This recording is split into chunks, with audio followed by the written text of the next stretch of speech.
The answer to this question is quite simple. If you ask almost any administrator, any school across the country today, they'll say that behavior is one of their biggest issues. Now, by behavior, I mean it's a disruption of class. So if a student has a behavior issue and it disrupts their learning, it doesn't just disrupt their learning, it could also disrupt the entire class's learning. And it also throws a monkey wrench in the teacher's own agenda, which is to teach students. And so without good behavior, you don't have good academics. And the goal of schools, of course, is to teach academics.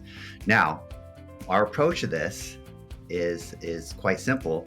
We really thought about what are the big piece of behavior. It's really about a framework. Unfortunately, most solutions today are more discipline-based, or they're more ad hoc. They're pieces like hiring counselors. It is putting in PBIS, or it is changing your discipline policy. But really, it is broader than that. And so there's really three components. There's one is going to be a core component, which is really what is your training and your plan and framework you're following.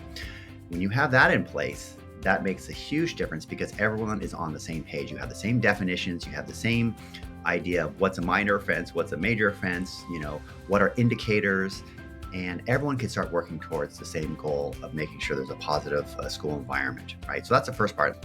And then the other part is about having a core survey, a core where you can actually monitor this and implement it across all your sites and make sure it's being implemented properly. You have checkpoints, right? And so this is, again, it's a part of a process, but it's also knowing what questions to ask.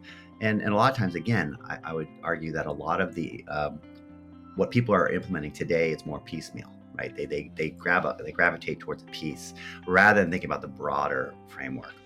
And the third piece is incident or reporting, which is progress monitoring in a sense. So it's what is happening right now.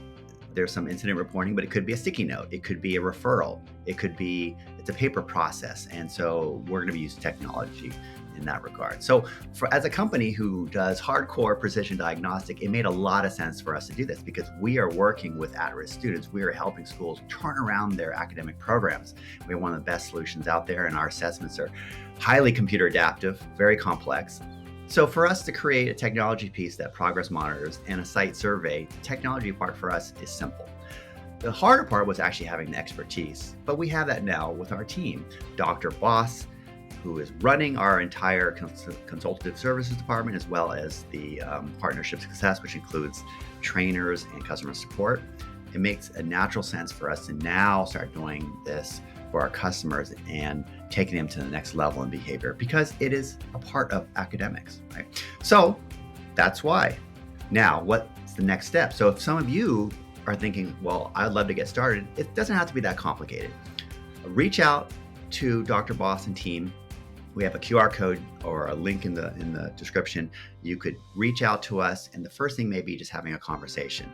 The second thing may be having a audit. What is a behavior audit? How are you guys doing things?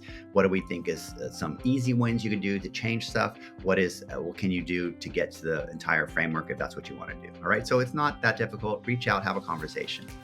All right, thank you so much.